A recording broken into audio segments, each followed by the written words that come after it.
Fellow dedicates, ladies and gentlemen, a very warm welcome to the 34th ASEAN Summit. May I have the honour to invite Prime Minister of Thailand, Mr. Prayut Chan-o-cha, to give the history of our organisation. Good evening, honoured guests. Welcome to the Kingdom of Thailand, the birthplace of ASEAN. As we look forward to our 34th ASEAN Summit, let us look back to appreciate the founding of ASEAN. The Association of Southeast Asian Countries, known as ASEAN, began on 8 August 1967, when leaders from Indonesia, Malaysia, Philippines, Singapore and Thailand signed a document. It declared the establishment, aim and purpose of an association for regional cooperation in Southeast Asia. Brunei Darussalam then joined in 1984, Vietnam in 1995, Laos and Myanmar in 1997, and lastly, Cambodia in 1999, making up what is today the 10 member states of ASEAN. ASEAN's 7 objectives are 1. Accelerate regional economic growth, social progress and cultural development. 2. To promote regional peace and stability. 3. To promote collaboration and mutual assistance on matters of common interest. 4. To provide mutual assistance in the form of training and research facilities. 5. To collaborate more effectively for the greater utilization of agriculture and industries, the expansion of trade, the improvement of transportation and communications facilities, and the raising of the living standards of their peoples.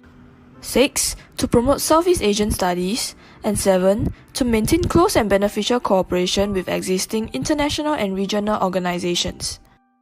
ASEAN's GDP growth maintains close to 5%, where the global GDP remained below 4% since 2011. Moreover, the ASEAN region is a critical trading hub with over 3.4 trillion global trade transits per year. Through ASEAN's collaboration, we are consistently outperforming the global economy, making us the 3rd largest economy in the Indo-Pacific and 5th largest in the world. ASEAN currently has 5 regional free trade agreements with Australia and New Zealand, China, Japan, South Korea and India. Besides, Singapore is the only ASEAN state to have FTAs with both the US and EU. With total foreign investment worth 154.7 billion in 2018, ASEAN's total FDI inflows exceeded those of other emerging economies such as China, Republic of Korea, and India. May I invite the Deputy Prime Minister, Mr. Juin Laksanavisit, to share about the current scope and future prospects of ASEAN.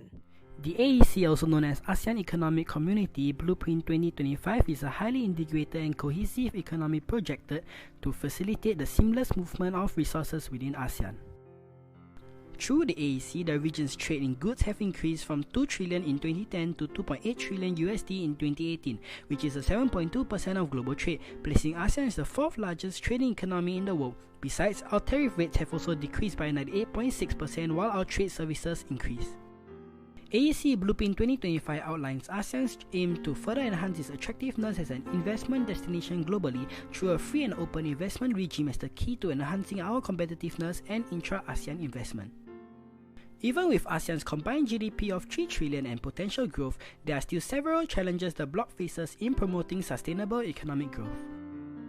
ASEAN faces challenges such as our geopolitical stability and regional relationships, ASEAN's businesses facing governance challenges and affecting the region's business environment, regional consumers being too price sensitive and demanding, as well as the changing demographics affecting ASEAN states' population, posing difficulties for the ASEAN government. Moving on to ASEAN's future prospect, economic integration is crucial in fostering a single market and industrial production capacity, increase competitiveness, support inclusive growth and further integrate the region into a global economy. Developing a highly integrated and cohesive economy is important for ASEAN. Intra-ASEAN trade and global trade assist in making ASEAN a global economy, and making use of our free trade area or ASEAN-led framework is the way to go. A strong independent civic institution can prevent corruption and help the ASEAN region compete globally. Besides, with the Southeast Asia being the world's fastest growing population of internet users and advancing technology, a well-built regional internet infrastructure economy can benefit ASEAN in many ways.